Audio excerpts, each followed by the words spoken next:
Hello and welcome to not the Swinging Christies.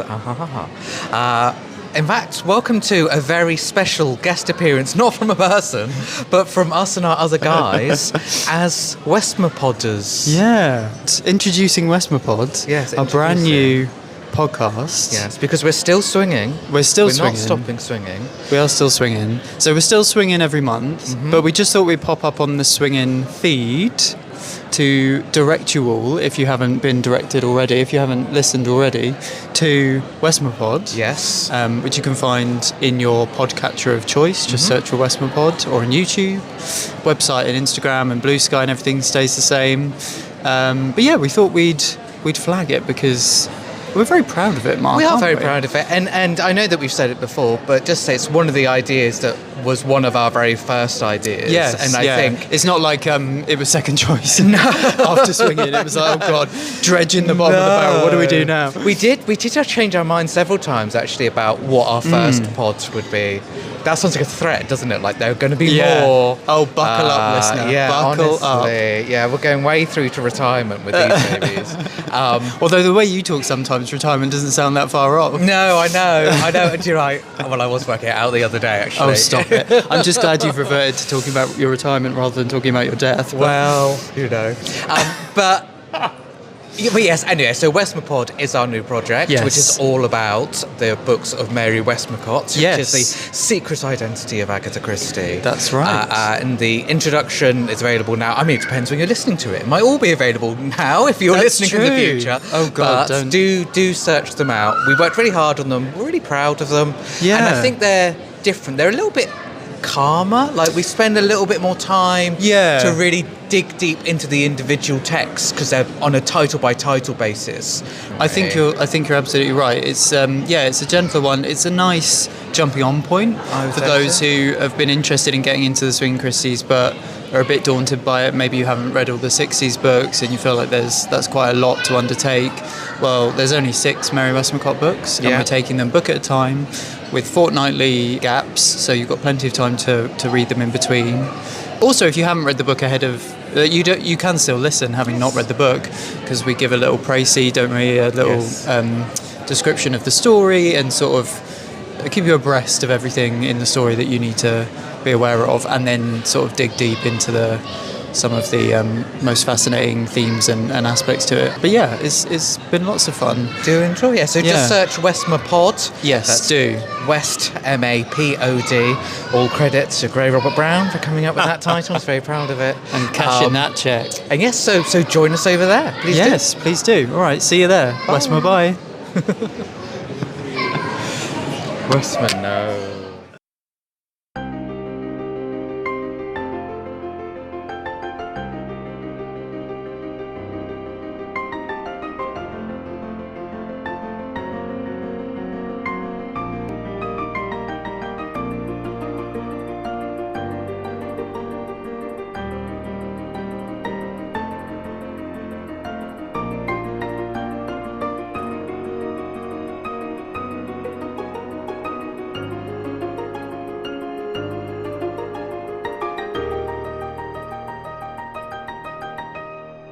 Hello and welcome to Westmapod, the Christie Time podcast about Agatha Christie's secret identity. I'm Dr. Mark Aldridge. I read and write about Agatha Christie a lot, including my books Agatha Christie's Marple Expert on Wickedness and Agatha Christie's Poirot, the greatest detective in the world. Yes, and I'm Grey Robert Brown, and I'm a writer, and I'm a Christie fan, and I'm a Mary Westmacott fan. Mm-hmm. And here we are, the gang's back together. We're starting all over again, brand new series. So for those who don't know, although, hello, I'm assuming several of you here do know, but we've been making a podcast called The Swinging Christies under our Christie Time umbrella, Mark and I, for what feels like 700 years. It has aged us terribly. Hasn't it? And we've had a blast. That's been so fun and so informative. And yeah, we were just sort of casting around for what else we wanted to talk about. And this seemed to be the perfect opportunity. We go through our huge checklist of things that we want to do. Yeah. So we literally have spoken for, well, since we recorded probably episode 2 of the Swinging Christies about, and next we might do that. And then after it, perhaps we could do that. And plans have changed. Yes. We were going to do something else. That's in fact, true. 2 other things I can think of that we were going to do. But these things gravitate towards us in the end, don't they? Yeah. One of the things that we did in the Swinging Christies was to kind of shine a light on something that was not being as widely spoken about in the mainstream of kind of Christie readership.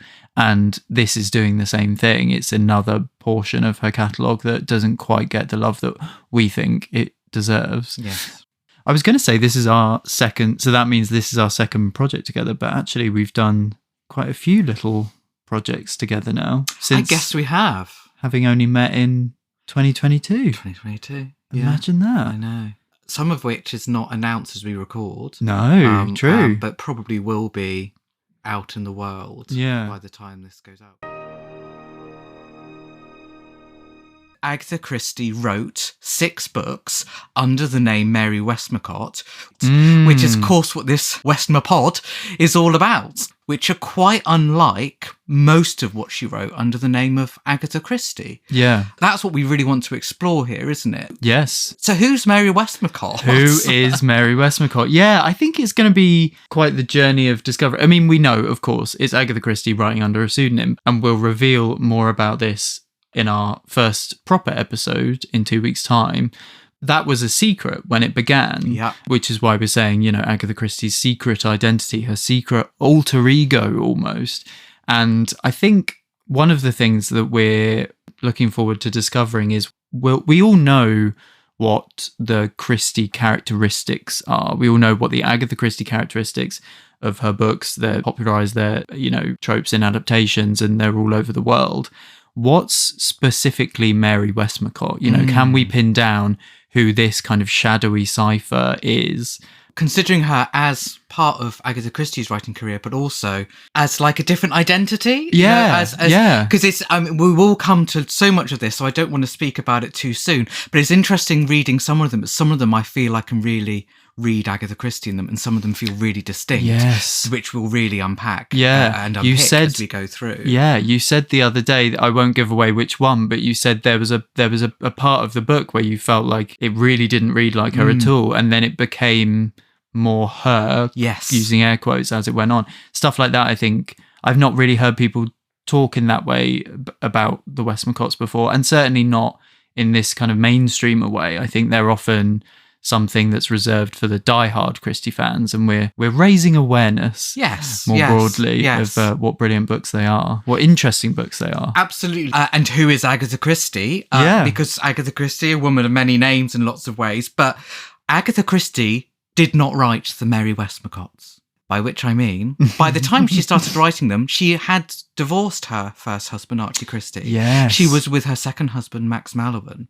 So actually, the Westmacotts were only ever written by Agatha Mallowan. And so I don't say that just to be sort of a quirky bit of trivia, but a huge part of her life had passed by the time she was tackling these books. And I think you can really tell that. And I think when you read some of her stories that aren't crime stories, that are much more about characters and personalities and relationships, which is what the Westmacotts tend to be about, the earlier ones are a bit more naive, as in they tend to be quite straightforward. And by the time we get to the Westmacotts, she's older, she's 40 when she's starting to write them.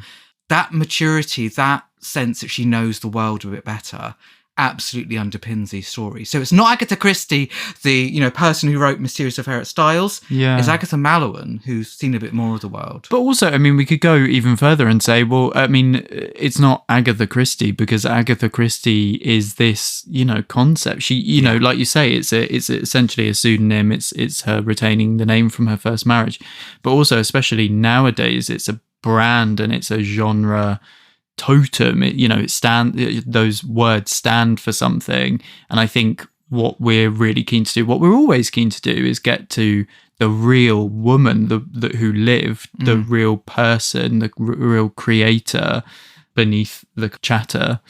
And it's funny that how often I said, even before we knew each other, I remember having discussions with David Braun at HarperCollins to say, what are you going to do with the Westmacotts? Because obviously they're sold sort of alongside Agatha Christie's, but they don't get all of the big re-releases and special editions that maybe other titles do. But I think they chug along quite well. And they've never really had that treatment because they do fine, right? For the types of books they are, there's no problem there. But for me, that's a shame because it means that you never quite get the moment to spotlight them. Yes. And say, right, these aren't just something else. And, if you're a completist, you might want these as well. Yes. They're a different part of Agatha Christie as a writer. And I think that's really interesting. Yeah. Well, I think part of why she's not quite as widely known as she might be is also because they haven't been as consistently in print in America as over here. Over here, you've always been able to get hold of them pretty much. But I know in America, there was a while that you couldn't really get them. And there might still be a couple that are tougher to find there. So there's that thing about out of sight, out of mind. Yeah. Funnily enough, I was in Winchester the other day and I went to 2 bookshops. They obviously had no idea that I knew anything about Agatha Christie because I now happened to be browsing, and behind the counter they were saying, we've had a real run on Agatha Christie, and it's all young people coming in. No and someone way. said, do you think it was like tourists or something? And they were like, we don't think so. It was just lots of local people. And then I went to a second Because bookshop. we were in town. Because we were in town. And then I went to a second bookshop and it had a little shelf mark saying Agatha Christie. And the only thing they had was one of the Westmacotts. The only thing they had was Absent in the Spring. That's so interesting. I'm sure, because I remember tweeting when I was in India about the Christies that I spotted out and about. And I'm sure that in one of the bookshops in Fort Kochi, I think I found some Mary Westmacotts, and that's the other side of the world, you know. Yeah. But yeah, we that's it. But this is what we're going to do. We're going to blow this up, Mary Westmacott. We're going to put her rightfully a bit more on the map than maybe she has been in the past. We're going to boost David's sales, aren't we? Yes. Yeah. So the 6 Mary Westmacott books. Yes. First one published in 1930 called Giant's Bread. And then there's Unfinished Portrait, which was published in 1934. Absent in the Spring, 10 years later, 1944. Yep. And then The Rose and the Yew Tree in 1948. There's A Daughter's a Daughter in 1952. Yep. And then finally The Burden, which is published in 1956. So Dr. Mark Aldridge, what's your relationship with Mary Westmacott? Have you been reading Mary Westmacott for as long as you've been reading Agatha Christie? No, I haven't, no. When I was a teenager, I looked at my mum's Agatha Christie collection because we both had mums with Agatha Christie collections. We did. So we're having a look to see if everything was there. And I noticed that she didn't have the Westmacott. Mine didn't either. Oh my God, you're stealing my answer. Oh my and this God. is exactly what you did in the do you remember in the intro for the Swinging Christies? We started doing this like question and answer thing, and you started speaking. And because we haven't, so peek behind the curtain, we usually plan these out and we'll like discuss what the other's saying. But this is one of the few times, and that was another time that we didn't give our answers in advance. And that's so funny. So I bought Mum the Mary Westmacotts. Of course you did. Birthdays and Christmas over a course of a couple of years. Which editions? Oh, just whichever the paperback ones were at the time. Nice. So this would have been in the 90s. Yeah. So were you buying them just so that you could read them?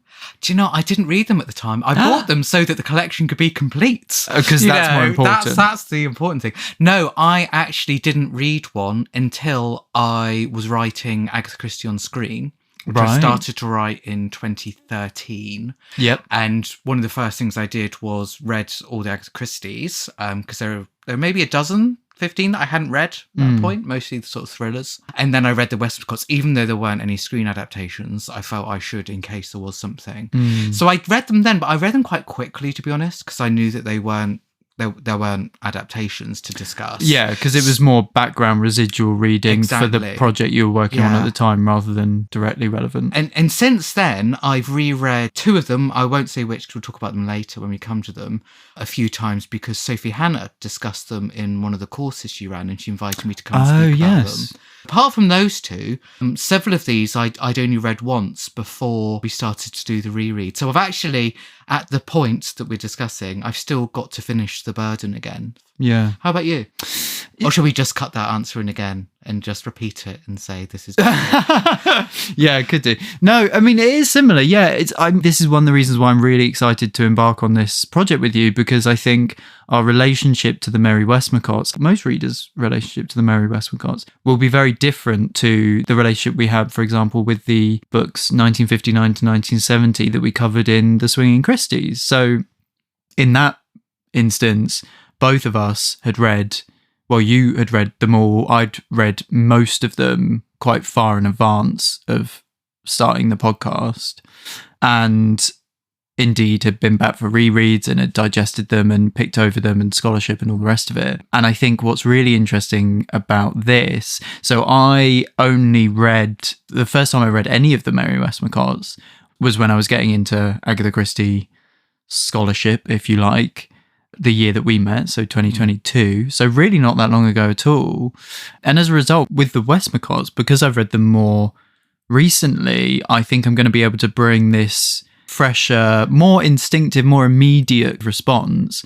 You know, rereading and redigesting is really beneficial in many ways, but you maybe lose that first impression, that first rush of feeling about anything creative. So I'm looking forward to being able to capture that this time round. I tell you what I would love to know, is there anybody out there who read a Westmacott before a Christie?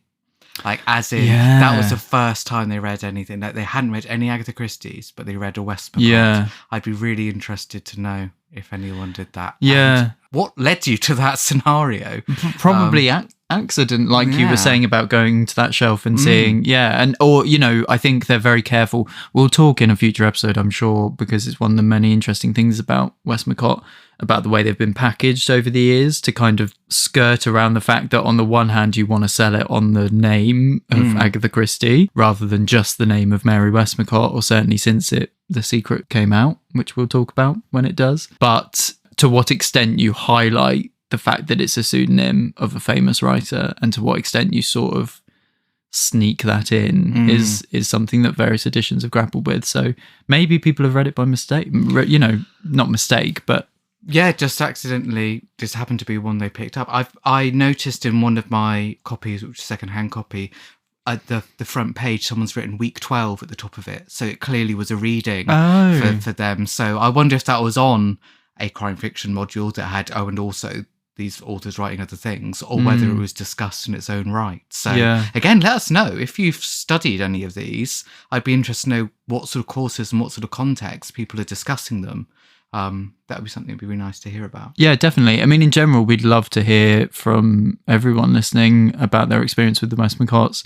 We'll give the contact details at the end, and do use the hashtag WestmaFan, because I'm trying to make that happen. I'm sorry, I'm going to have to take credit for the podcast name. Oh yes, it's definitely. I think it's excellent. I think it's excellent. Yes, we'll allow that. So we've said a bit about this, but what are you looking to discover along the way on this magical journey, Dr. Mark Aldridge? What do you think? I'm looking to discover what it's like experiencing Mary Westmacott on her own terms. Yes. Like, rather than as... Good answer. I had just read them at the end because I want to be a completist, but just saying, okay, this canon, these 6 titles, what actually is this writer like? What can we learn about her? And so that's what I really want to get a sense of. Also, as we're always interested in time and context, and these were written over the course of 3 different decades, and I'd be interested to see how they reflect the changing world. I had loads of things to say about that for Giant Spread, but I'll save it. Yes, for our do. next episode. Yeah, that's true. I mean, we always say the 60s were an incredibly turbulent time. We've literally built a podcast on that premise, but my God, weren't the years 30 to 56 a turbulent time as well? And the world of 1930 compared to the world of 1956, especially in British society, is massively different. So yeah, there will be lots to pick over there. I guess something that will benefit that is kind of reading them in isolation a bit, which is kind of what we want to do with the format of this series, where we're really honing in on these 6 books. Because like you say, they have long been relegated slightly to being supplementary. But also, I think there's a reason why not many Agatha Christie fans, and maybe Sophie Hannah is one of the few exceptions I can think of, but there's a reason that not many Agatha Christie fans put Mary Westmacott at the top of their list of favourite Agathas.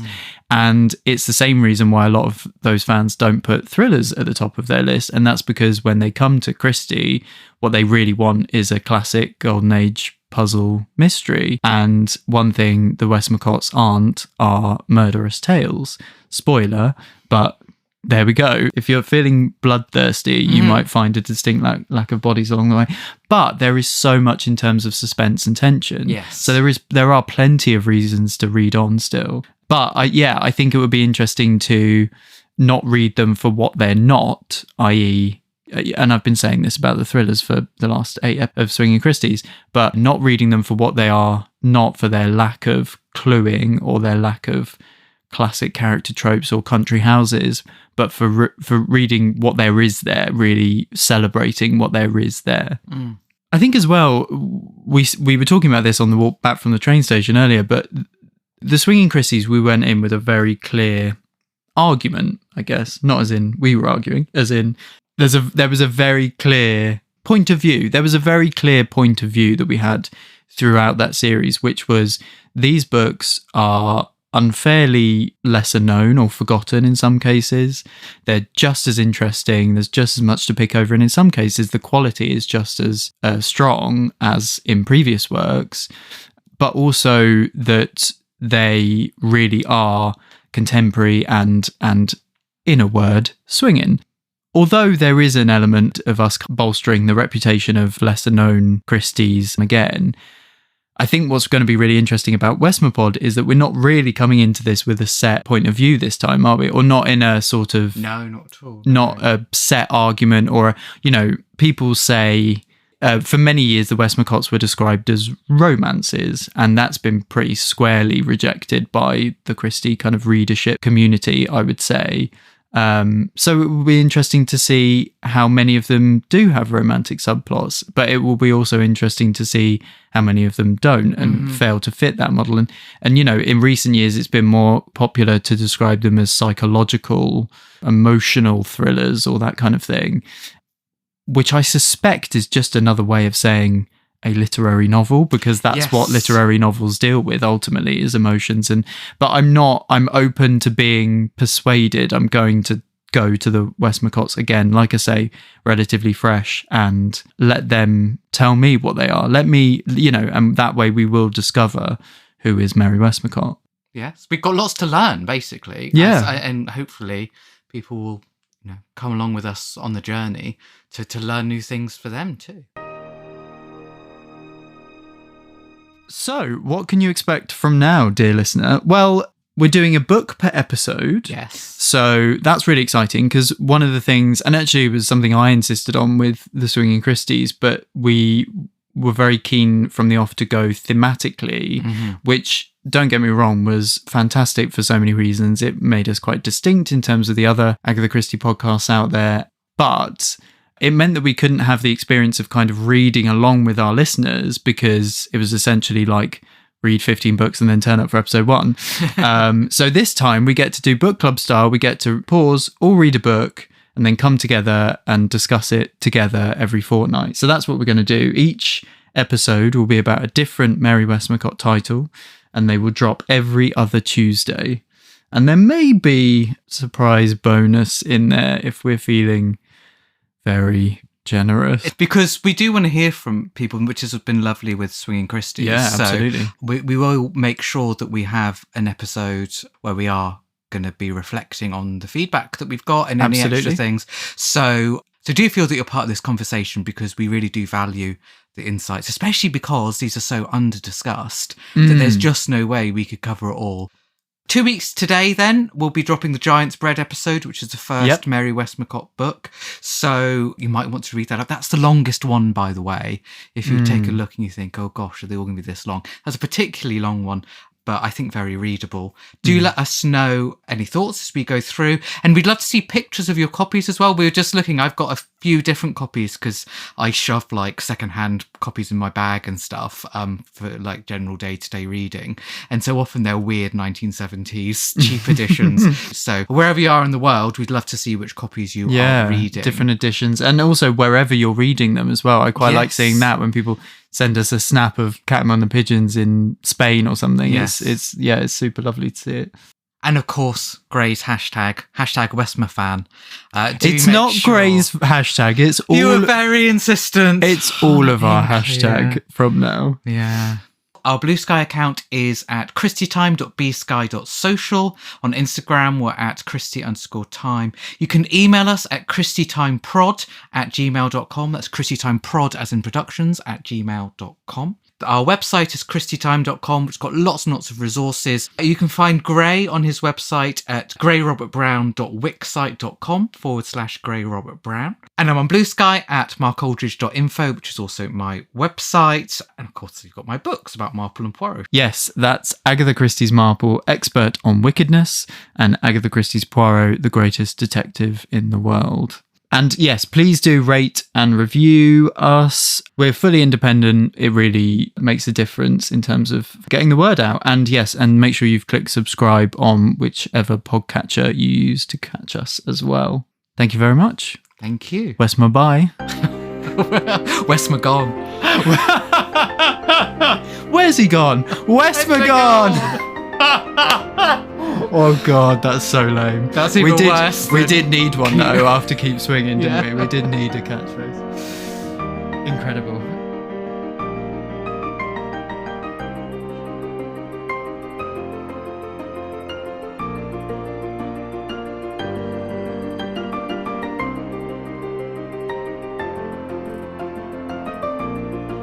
Thank you so much for listening. We're so excited to embark on this new adventure. So Westmapod is a Christie Time project by Dr. Mark Aldridge and Gray Robert Brown. This episode was recorded on the 17th of January 2025.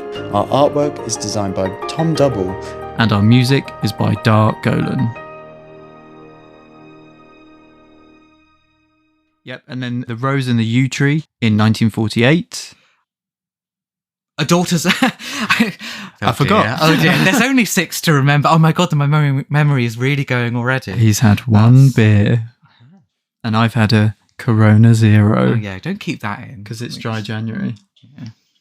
Actually, he was very insistent that I had not that. Because I didn't want you to have my zeros. Yeah. Even though you bought them. I bought them specially. Gray arrived. I appreciate and it. He has a selection of vegan chocolate, vegan biscuits. I bought you herbal tea. Oh, thank you. Corona Zero. We've just had vegan stir fry. We did. Which wasn't that tasty. The chicken was good. Chicken was good. You got the expensive stuff. It's 3 for 2 in Tesco at the moment. Ah, I know. But he's doing well for himself, listener. Tesco He bought the good teriyaki stuff. Stir fry sauce would not recommend. Stop it! We're trying to get a sponsorship deal. Oh my God! Yeah. From Tesco, we could be. The 2007 Spice Girls Christmas. Oh my goodness! Campaign Around. could be us. Yeah. This time next Just Christmas, full of that could be us, things. Rodney. Oh my goodness, Rodney, Agatha's favourite name. A daughter's a daughter. Oh dear! Come on, it's only 48 minutes. 38 minutes until the Traitors. Which, by the way, if the Traitors producers are listening, oh yeah, we should be on available. We should be on it. I did think of applying last year. I put something on Twitter or something about it, and Tony Medower said, "Oh, you should actually do it," and sent me like a link to the application. Really? And I did think there might be something to be said about an Agatha Christie, scholar going in and seeing can they solve it. But it's obviously entirely instinct, isn't it? It's not evidence-based and it's luck at all. Yeah. It's no evidence-based. Yeah. Which is why there are sometimes slightly problematic orders of people going home. But anyway, we'll save that for the Traitor podcast we're doing in 3 years. Yeah. No. God, no. There's a Daughter's a Daughter in 1952.